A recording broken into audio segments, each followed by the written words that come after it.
السلام علیکم ورحمۃ اللہ وبرکاتہ۔ آج میرا ویڈیو بنانے کا مقصد یہ ہے کہ آج معاشرہ میں جتنی بھی خرابیاں نکائص ہیں، اس کی وجوہات کیا ہیں۔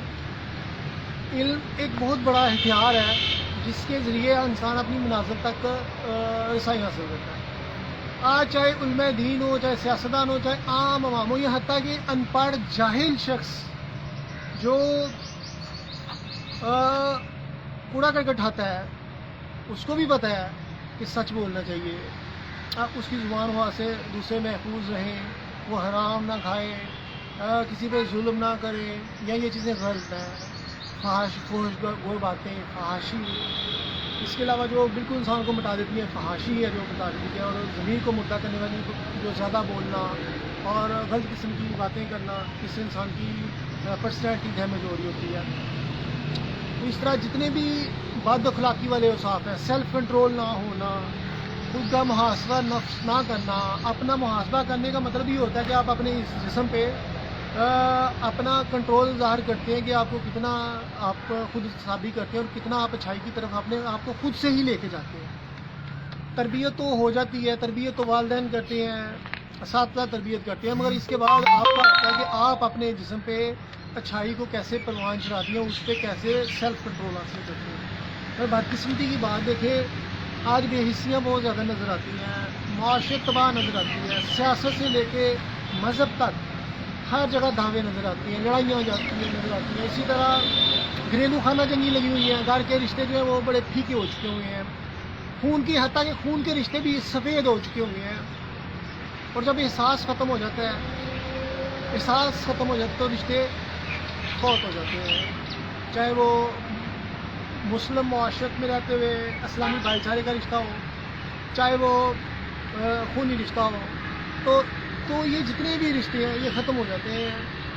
اور اس کی وجوہات ہی یہی ہے کہ جب ہم اپنی عزت خود نہیں کرتے اور خدا کو بے حیثیت جانتے ہیں، خدا کی باتوں کو بے حیثیت جانتے ہیں، خدا کے خلاف اعلان بغاوت کرتے ہیں، تو پھر اللہ تعالیٰ بنا سے ہماری خوبیاں بھی چھین لیتا ہے۔ وہ خوبیاں جس کے تحت ہماری شخصیت نے مزید نمایاں ہونا تھا اور ہم نے انسانیت کی فلاح و بہبود کے لیے کام کرنے تھے، یا ایک مثالی معاشرہ تشکیل دینا تھا، جیسے اصحاب رسول نے تشکیل دیا، جیسے صوفیہ نے دین کی خدمت کی۔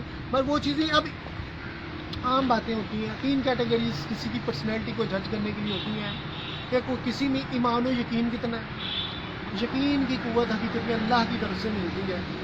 پھر دوسری چیز ہوتی ہے منافقت۔ لوگ کہتے ہیں یہ منافقتیں بہت زیادہ ہو گئی ہیں، لوگ ایک دوسرے کو جھوٹا نظر آتے ہیں، مکار یار نظر آتے ہیں، لوگوں کو بیوقوف بناتے ہیں۔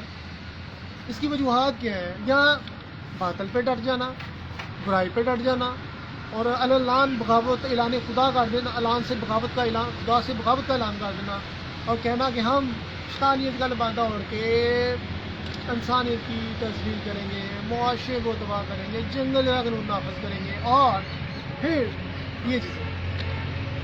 مگر حیرت کی بات دیکھیں، مولوی نے توبہ کے نام پہ گناہوں کے پرمٹ دیے ہوئے ہیں، چونکہ تو کیسی بات ہے کہ ہم تمام شیطانی صاف اور لبادے اوڑھ کے، حقیقت میں ہمیں بھی پتہ نہیں ہے، ہمیں بھی پتہ ہے کہ ہم سچ نہیں بولتے، منافقت اختیار کرتے ہیں، جھوٹ بولتے ہیں، دل میں کینہ رکھتے ہیں، ہاتھی کے دانت کھانے کے اور دکھانے کے، اور ہمیں بھی پتہ ہے ہم اتنے اچھے نہیں ہیں، ہمیں اچھا بننا پسند ہے، مگر خود اپنا محاسبہ نفس نہیں کرتے اور اپنے آپ کو بہتری طرف لے کے نہیں آتے اور اچھائی پہ کاربند نہیں ہوتے۔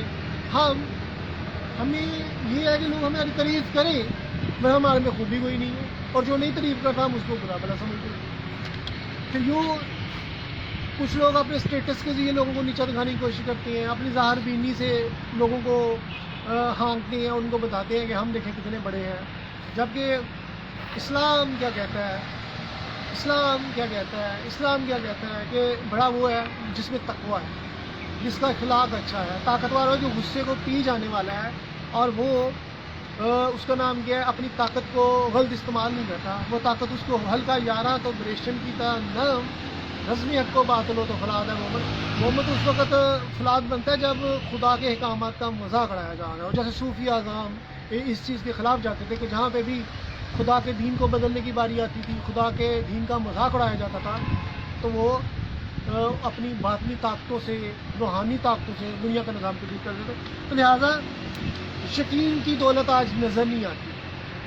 آج غلامی سے بدتر ہے بے یقینی. یہ اقبال فرما رہے ہیں غلامی سے بھی بدتر بے یقینی ہے. اور بے یقینی کیوں پیدا ہوئی ہے؟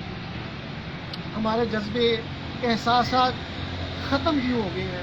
ہم مادہ پرست کیوں ہو گئے ہیں؟ ہم ہمیشہ جائز ناجائز طریقے سے دولت اکٹھا کرنا چاہتے ہیں، اپنے لیے عہدے سمیٹنا چاہتے ہیں، اور ایسے میں ہم خدا کے احکامات کو بھی پسے پوش ڈال دیتے ہیں کہ ہم کہیں اپنی ضمیر فروشی تو نہیں کر رہے.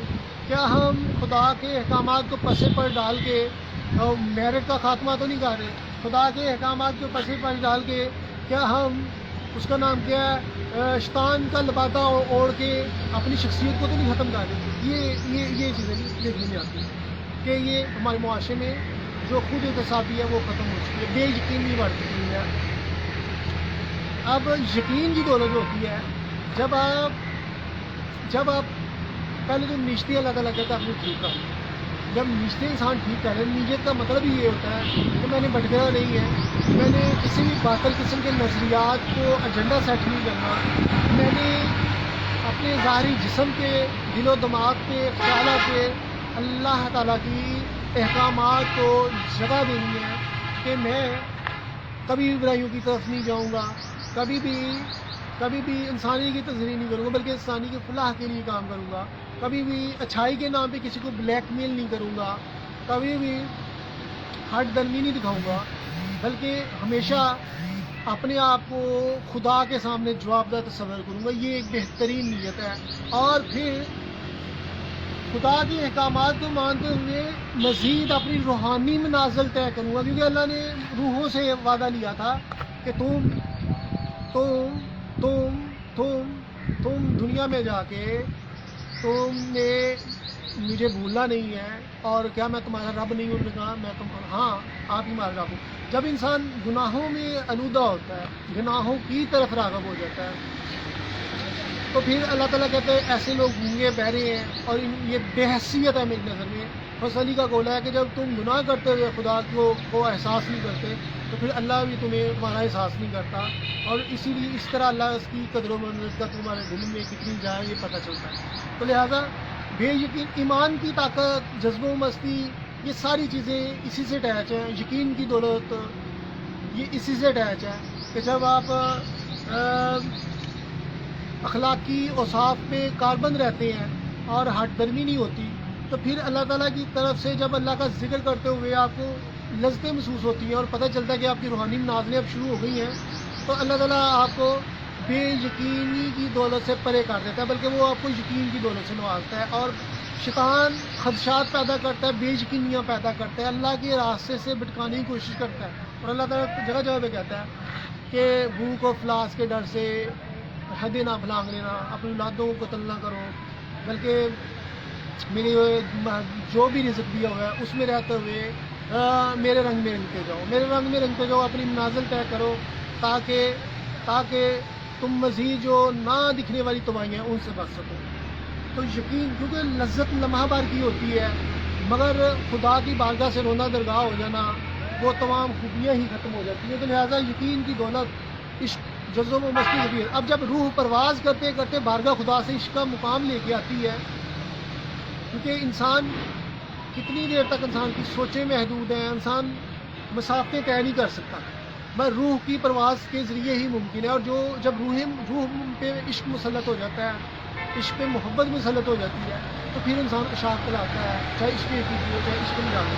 تو پھر وہ یقین، جذب و مستی، کیفیت جو منازل طے کراتی ہے اللہ کی طرف سے ہی تحفے ملتے ہیں. اور منافقت یہی ہوتی ہے کہ کوئی انسان ابہام کا شکار ہو جانا.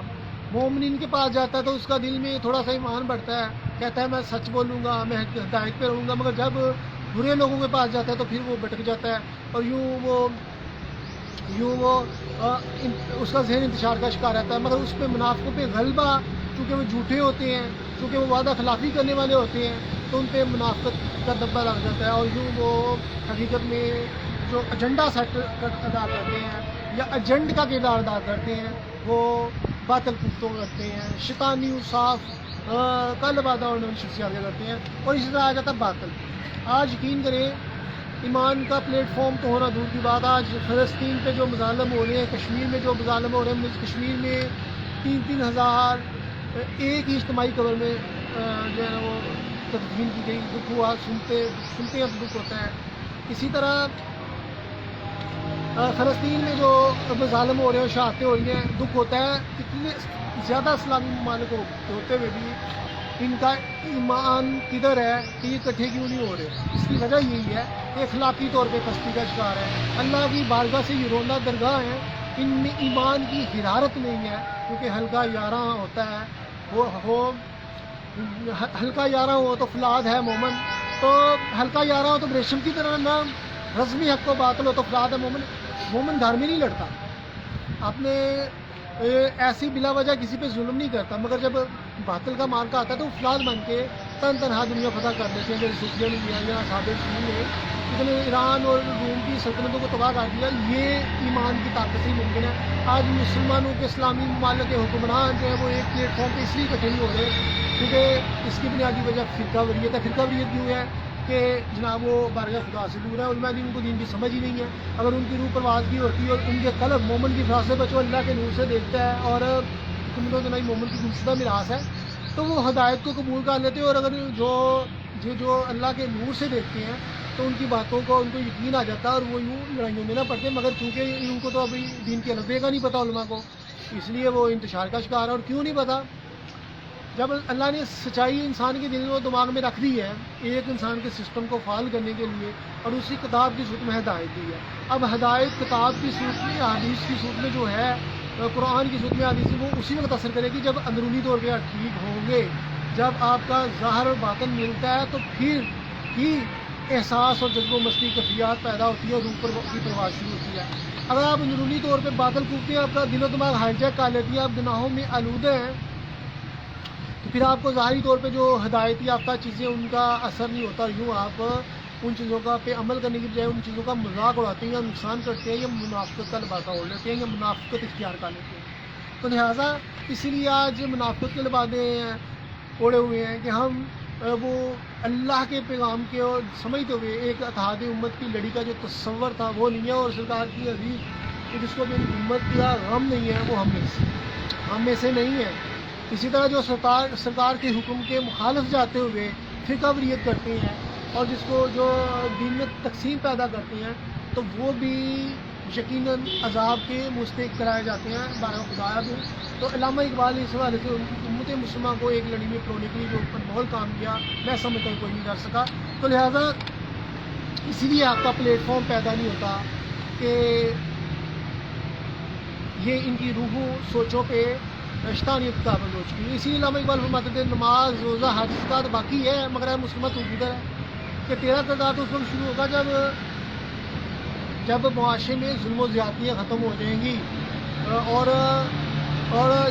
تمام دنیا میں اللہ کا پیغام پہنچ جائے گا اور پوری دنیا اللہ تعالیٰ کے پیغام کو جانتے ہوئے جامع توحید نوش کرے گی۔ اور ایسا ممکن نہیں ہے، بلکہ تم تو خود ساختہ ذات پات رنگ نسل اور حدود و قیود میں پھنس گئے ہو۔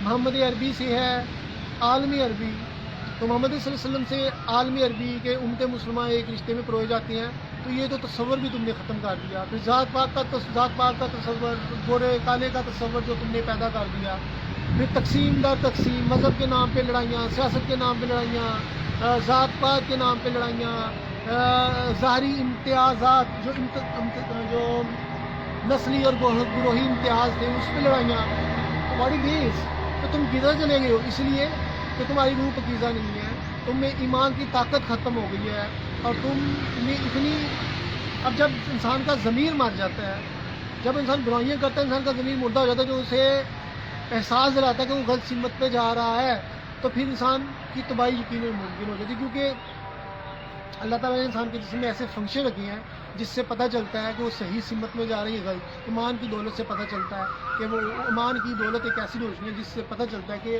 حقیقت ہے کیا۔ دل بنا بھی کر خدا سے طلب، آنکھ کا نور دل کا نور نہیں ہے، تو دل کا نور اسی وقت ہوتا ہے جب انسان کا دل پاک ہوگا، تو پھر یہ اللہ تعالیٰ کے احکامات کی سمجھ آئے گی. اور جتنے بھی صوفیہ ہوئے ہیں ان کی زبان سے حکمت و دنائی کے چشمے پھوٹتے ہیں، تو اسی لیے پھوٹتے ہیں کہ وہ پکیزہ ہوتے ہیں، اور خدا کی بارگاہ میں مقبول ہونے کی وجہ سے ان کی باتوں میں حکمت و دنائی ہوتی ہے، وہ اللہ کے نور سے دیکھ رہے ہوتے ہیں. تو یہ چیزیں تو لہٰذا حق کا پلیٹ فارم اسی لیے نظر آتا. اور اسی طرف علامہ اقبال اشارہ کرتے ہیں، خودی سے مرد خود آگاہ کا جمال و جلال. یہ کتاب ہے، باقی تمام تفسیریں اب جتنے بھی اللہ کے شاق ہوئے ہیں، ظاہری عشق حقیقی ہے یا مجازی، دنیا ان کے گرد گھوم رہی ہوتی ہے. داتا صاحب کا دور لے لیں، خواجہ صاحب کا دور دیکھ لیں، غوث اعظم رحمۃ اللہ کا دور دیکھ لیں، اس طرح لاش شباز کے اندر جتنے بھی صوفیہ اعظام ہوئے ہیں، سلطان باہو کا، اب دنیا ان کے گرد گھومتی ہے. کیوں گھومتی ہے؟ کہ وہ خودی سے مرد خود ادا کا جمال و جلال، ان میں جمال بھی ہوتا ہے اور جلال بھی ہوتا ہے، ظاہری خوبصورتی بھی ہوتی ہے، اور جلال یہ ہوتا ہے، جلال یہ ہوتا ہے کہ جب اللہ تعالیٰ کی ذات پاک کو قہر بن کے وہ نازل ہوتے ہیں باطل کفتوں پہ، یہ بتایا جاتا ہے. اور پھر وہ جو ان کی ادائیں ہوتی ہیں نا، اس سے تفسیریں لکھی جا رہی ہوتی ہیں عشق کی. اسی لیے صوفیہ اعظام کی تاریخ کا مطالعہ کرتے ہیں تو ہم بڑے مزے سے پڑھے ہوتے ہیں کہ ان کی زندگی میں آنے والے ایک ایک لمحات جو ہے عشق سے مزین ہوتی ہیں، جذب و مستی سے مزین ہوتے ہیں، اور کبھی بھی انہوں نے ہر درمی کا شکار نہیں ہوتے ہیں، کبھی بھی اپنا ذاتی فائدہ نہیں سوچتے، بلکہ انہوں نے لمحہ بلمحہ سرکار کی نسبت سے قربانیاں دی ہوتی ہیں، پیٹ کے پتھرے باندھے ہوتے ہیں. اور لوگ اہل عقل حکیم میری نواؤں کا راز کیا جانے، برائے عقل ہے اہل جنوں کی تدبیریں. اہل عقل ان کا مذاق اڑاتے ہیں، جو بڑے اپنے آپ سے سمجھدار ہوتے ہیں، مکاری یاری والی سوچ لیے ہوتے ہیں، مگر صوفیہ اعظام دل کے شہنشاہ ہوتے ہیں، روحانیت کے بادشاہ ہوتے ہیں. تو وہ وہی چیز اختیار، فقر درویشی جو ہوتی ہے، وہ شوئی دنیا مانگتا ہے، ظاہری حسن جمان چھین لیتا ہے، تڑپ دیتا ہے، مال و دولت چھین لیتا ہے، اور دنیا کی تمام ساشیں چھین کے پھر خدا کی خدائی کی رحمتیں جھلکتی ہیں ان کے پاس سے. صوفیہ اعظام کا یہ وصف ہوتا ہے. تو آج جب کہ لوگ کوئی سچ نہیں بولتا، قتل و غارت عام ہے، فحاشی عام ہے، حرام کھانا عام ہے، رشتوں کی تذلیل عام ہے، گھریلو خانہ جنگی لگی ہوئی ہے، سچائی کے خلاف کوئی اہمیت نہیں ہے، علماء دین صرف ہوا میں باتیں کرتی ہیں، اور مثالی معاشرے کے لیے ان کا اقدامات ہی کوئی نہیں ہے، اور صرف ہر کوئی کاپی پیسٹ والا اسلام بلا رہا ہے، تو سچا اچھا ہو جا، تو اچھا ہو جا، یہ غلط ہے، اس طرح صحیح ہو سکتا ہے. جبکہ خود حقیقی معنوں میں جو ہے، جو مبلغ ہی اگر حقیقی معنوں میں اچھا نہ ہوگا، با کردار نہ ہو، تو اس کی باتیں بھی اثر نہیں کرتی. اس لیے صوفیہ اعظام نے تو کافروں کو کلمہ پڑھا دیا. آج علماء دین مسلمان کو کافر کہہ رہا ہے، کیونکہ یہ بارگاہ خدا میں بے حیثیت ہے. تو سرکار کی حدیث ہے کہ جو جس کو کافر کہتا ہے، اگر وہ کافر نہ ہو تو کہنے والا وہ کافر ہوتا ہے. تو لہٰذا پکیزگی نہیں ہوتی تو پھر روحانی منازلیں کیسے طے ہوگی؟ تو بے حیثیت اب انسان کے کو اللہ تعالیٰ نے ظاہری عضو دیے ہیں، جیسے کہ آپ کی آنکھیں ہیں، کان دیے ہیں، ناک دی ہے، چکھنے کی لذت دی ہے، زبان کے ذریعے ٹیسٹ کرتے ہیں. یہ تمام چیزیں آپ کو جائزہ لینے کے لیے ہیں کہ آپ کان سے کسی کوئی باتیں سنتے تو پتہ چلتا ہے یار حقائق کیا ہیں. ناک سے سونگتے ہیں یار کوئی بدبو ہے، یا کوئی غلط قسم کی چیز کی طرح ہے، یا کوئی اس طرح کا ہے جیسے کہیں آگ لگی ہو تو دھواں اٹھتا ہے تو اس کی اسمیل عجیب سی ہوتی ہے، پتہ چل جاتا ہے. یا کوئی چیز جل رہی ہے، کھانا پکانے پتہ چل جاتا ہے. اس طرح کوئی کھانا صحیح نہیں ہے، بد مزہ کا ٹیسٹ پتہ چل جاتا ہے. اگر بد مزے کا ہی ٹیسٹ نہ ہو تو آپ تو بگڑ جائیں. اسی طرح انسان کو دل و دماغ بھی ہے کہ انسان برے لوگوں سے پرے رہ سکے، اپنا شعور ادراک کرنے کے لیے انسان کو دل اور آنکھ دی ہے تاکہ انسان سوچ سکے اور دماغ سے فیصلہ کر سکے. تو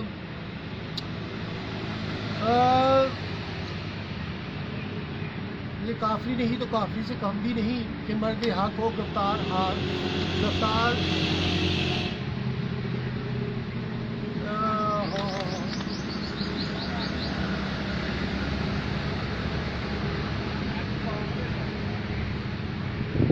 کافر ہے تو تقدیر پہ کرتا ہے بھروسہ، مومن ہے تو خود ہے وہ تقدیر الہی. علامہ اقبال وہ میں نے غلط کوٹ کر دیا اس لیے کہ اس کی موقع کی مناسبت نہیں بن رہی تھی، میں نے یہ شعر پڑھنا تھا. تو مومن ہے تو وہ خود تقدیر الہی، اسین و رات ہے دھندلا سا ستارہ تو ہے، زمانے میں کشتی حق کا سہارا تو ہے. یہ اقبال فرما رہے تھے. علامہ اقبال سہارا تھے کیونکہ وہ فرقہ وریت کرنے والے نہیں تھے، قوم حکیم الامت کے لائے. لہٰذا یہ میں نے اپنی روحانی مناظر کے بارے سے 10-12 ویڈیوز بنائی، پھر ایمان کی طاقت کے بارے سے ویڈیو بنائی. اب ان چیزوں کو کنکلیوڈ کرتے ہوئے آج یہ ویڈیو میں نے بنائی تھی کہ احساس اور یہ جتنے بھی معاشرتی نقاص ہیں ان کی وجوہات ہیں. تو اس لیے جو لوگ اللہ کے رنگ میں رنگ جاتے ہیں وہی خدا کے نائب ہوتے ہیں، اور وہی پھر حقیقی معنوں میں دونوں جہاں کی کامیابیاں لیے ہوتے ہیں. اور جو لوگ اللہ تعالیٰ کی بارگاہ سے پرے چلے جاتے ہیں اور اللہ نے بغاوت کرتے ہیں تو اللہ تعالیٰ ان کو رونا درگاہ کر دیتا ہے. اور جو لوگ ابھی سیلف کنٹرول نہیں ہے تو پل صراط سے کیسے گزریں گے؟ ایک انسان کو اب نیکی کی توفیق ہے تو وہ کام نہیں کرتا تو پل صراط تو ناممکن ہے، تو وہ کیسے؟ انسان کی ہر سانس اگر دیکھا جائے تو پل صراط سے گزرنے کے مترادف ہے. ایک دم غافل کے سو دم کافر. ایک لمحے کے لیے اگر آپ کی سوچ بھٹک جاتی ہے تو آپ بارگاہ کو ایسے لاکھوں کروڑوں میل کی مسافت پہ چلے تھے. اگر نیت کا یہ فطور ہے، اگر انسان کے واقعی عملی طور پہ اگر اور لا حول ولا قوت الا باللہ نہیں پڑھتا اور شیطانی قوتوں کو نہیں بچھاڑتا، تو اگر شیطانی کام کرنا شروع کر دیتا ہے تو وہ خدا کی بارگاہ سے روندہ درگاہ ہو جاتا ہے. یہ صوفیہ اعظام کو تو چھوٹی سی بات پہ اتنی بھی آزمائشیں اور اتنی دیر سخت اللہ نے امتحان لیے، تو یہ تو عام لوگ جو اللہ نے بغاوت کی ہوئی ہیں تو مسجد مسیح خواہ ہیں کہ وہ نمازی نہ رہے، یعنی کہ وہ صاحب وصاف حجازی نہ رہے. تو اے شیخ امیروں کو مسجد سے نکلوا دو، اے شیخ امیروں کو مسجد سے نکلوا دو کہ ان سے مسجد کی محرابیں ترش آبرو. اس طرح کی اس کا نام کیا علامہ اقبال شعر میں نے گڑبڑ کر دیا. یعنی کہ امیر جو ہانکتے ہیں مولویوں کو، میرا خواب ڈرامہ لکھا تھا اس میں یہی اسٹوری دی تھی کہ مولوی چونکہ دین کی کا شعور ہے اسے مگر دین پہ عمل نہیں ہے، تو وہ کیا کرتا ہے پیسے حاصل کرنے کے لیے اور فرقہ چلانے کے لیے طاقتور شخصیات کو چاپلوسیاں کرتا ہے، اس کے غلط قسم کے ایجنڈے سیٹ کرتا ہے، اس کو عشق کا پرمٹ دیتا ہے. اور جبکہ وہ طاقتور شخصیت اس کو دین کا فرقہ واریت کرنے کی اجازت دیتی ہے، جبکہ وہ جو طاقتور شخصیت ہے وہ کیا کرتی ہے، وہ منشیات فروشی بھی کر رہی ہے، وہ زمینوں پہ نجائز قبضے بھی کر رہی ہے، حرام مال بھی کھا رہی ہے، قتل و غارت بھی کروا رہی ہے. اور یوں مولوی حرام کمائی کو کھا رہا ہے اور اس کو ایسے عشق پرمٹ دے رہا ہے. اور دوسری طرف یہ جو ہے بندہ یہ قوموں کو تباہ کر رہا ہے، اپنے معاشرے کو تباہ کر رہا ہے اپنی بد کرداری جو ہے. اور لوگ پھر ان کی نظر میں پھر یوں مولوی جو دین کا مبلغ ہے وہ بے حیثیت ہو جاتا ہے، کیونکہ وہ ایک بد کردار کو، برے انسان کو برا نہیں سمجھ رہا ہوتا. تو لہٰذا یوں مولوی کی بد کرداریاں اور سیاستدانوں کی بد کرداریاں، دونوں بد کردار شخصیت کی وجہ سے جو ہے امت مسلمان محرومیوں کا شکار ہو جاتی ہے. یہ میں نے میرا خواب ڈرامہ لکھا تھا. اور اس میں اقبال کا شہین کیسے ریئیکٹ کرتا ہے، کیسے ایکٹ کرتا ہے، یہ میری خواہش تھی اس پہ ڈرامہ بنتا، مگر ابھی مجھے اس پہ کام ہوتا رہا کیونکہ یہ سارے بد کرداروں کا معاشرہ ہے، تو برے لوگوں کا معاشرہ ہے. یہاں پہ طاقت کا غلط استعمال ہوتا ہے، اچھائی کو کوئی پسند نہیں کرتا، سب نے خدا سے لانے بغاوت کیا ہوا ہے. اگر خدا کے پیغام کا احساس ہوتا تو آج ہمارا معاشرہ مثالی ہوتا، مگر کیوں قائد اعظم نے خالی پاکستان لے لیا تھا درد اور احساس کی وجہ سے آج پاکستان نہیں چل رہا. تو لہٰذا یہ پھر جو ہے نا یہ لانے بغاوت کیا ہوا ہے اور شہدا کے خون کا مذاق اڑایا جاتا ہے. تو میں سمجھتا ہوں کہ اللہ تعالیٰ نے اس پاکستان کو بے سبب نہیں بنانے کی تکلیف دی. انشاءاللہ امید ہے کہ ہو سکتا ہے کل وہ کوئی ایسا مسیحا اٹھے جو اللہ تعالیٰ کے پیغام کو لیتے ہوئے پوری دنیا میں چھا جائے اور پوری دنیا میں فتوحاتی جھنڈے گاڑ دے. کیونکہ علامہ اقبال کی نوید ہے نا، تو وہاں ہے فاتح عالم خوب ازش، تجھے کیا بتاؤں سرنوشت، کوئی غار میں چھپا ہوا انسان، کوئی جنگلوں بیابانوں میں چھپا ہوا انسان. امام مہدی نے بھی تو آنا ہے نا. ہو سکتا ہے میں سمجھتا ہوں کہ ان سے پہلے کوئی شخصیت ایسی آ جائے، نہیں تو انہوں نے تو پھر آنا ہی آنا نا. مگر اس وقت تو پھر جنگ و جدل کا دور شروع ہو جائے گا. مگر امت مسلمہ کو تیار کرنے کے حوالے سے کوئی ایسی شخصیت نہیں نظر آتی جو امام مہدی علیہ السلام کا استقبال کر سکے. ان کے استقبال کے لیے قوم کو تیار کرنے کے لیے کوئی بندہ نظر نہیں آتا. تو چونکہ ہم قیامت کے قریب ہی لگ بھی چکے ہوئے ہیں، قیامت کے قریب لگ چکے ہوئے ہیں، اس لیے بے حیثیت بڑھ چکی ہوئی ہے کہ ہم اللہ تعالیٰ نے اب تمام جو عذاب ہیں ہم نے مدعو کر لیا اللہ تعالیٰ کو کہ اللہ تعالیٰ تو جیسے مرضی پہ عذاب نازل کرتے ہیں، کیونکہ ہم تو نافرمان ہیں، تو ہمیں تیری کوئی فکر نہیں ہے. تو پھر اللہ تعالیٰ کا نظر تو ہمیں فکر نہیں، تو ہم دس میں خدا ہوں کیونکہ میں تو حقیقی بادشاہ میں ہوں اور تم میری بادشاہی میں رہ کے حرام کھاتے ہو، نافرمانی معاشرہ پروان چاہتے ہو، اور خوشیاں دیکھیں شیطانی لبادی اوڑھ کے شیطانی سارے کام کر کے، حرام ہم کھا کے، تمام معاشرے کو انسانیت کی تذلیل ہم کر کے، خودکشیاں پہ لوگوں کو مجبور ہم کر کے، قانون کا غلط ہم کر کے، تو ہم سمجھتے ہیں کہ ہم بڑے مثالی چیمپئن ہیں اور ہم رحمان کے بندے، چاہے علماء دین چاہے سیاستدان ہیں، تو ان کو شرم آنی چاہیے. اسی لیے علامہ صاحب فرماتے تھے کہ بجھی عشقی آ گیا ہے، اندھیر ہے، مسلمان نہیں راستہ ڈیر ہے. اس لیے صوفیہ نے تنہا دنیا میں فتح کی تھی. پر آج نہ کچھ تصوف کے والے سے کوئی اعلیٰ شخصیت نظر آتی ہے کہ جو ان تمام بیلگام سے اور بھٹکے ہوئے علماء دین کو سیدھا کر سکے. اور میں فکر اقبال پڑھتے ہوئے اور داتا صاحب کی فیض و برکات لیتے ہوئے جو تڑپتا ہوں، میرے خیال میں یہ تڑپنا کافی ہے. اب جو ہے وہ ڈنڈے کے بغیر ان تمام قوم کا سیدھا ہونا ناممکن ہے. اور یہ ڈنڈا وہی ہے کہ خدا کا قہر بن کے کوئی ایسی شخصیت نازل ہو جو پاکستانی پوری دنیا کو فتح کر سکے. مگر اقبال کی پشیمانی کیا صحیح ہوتی ہے، یہ غلطی ہے، وقت ہی بتائے گا. خدا حافظ.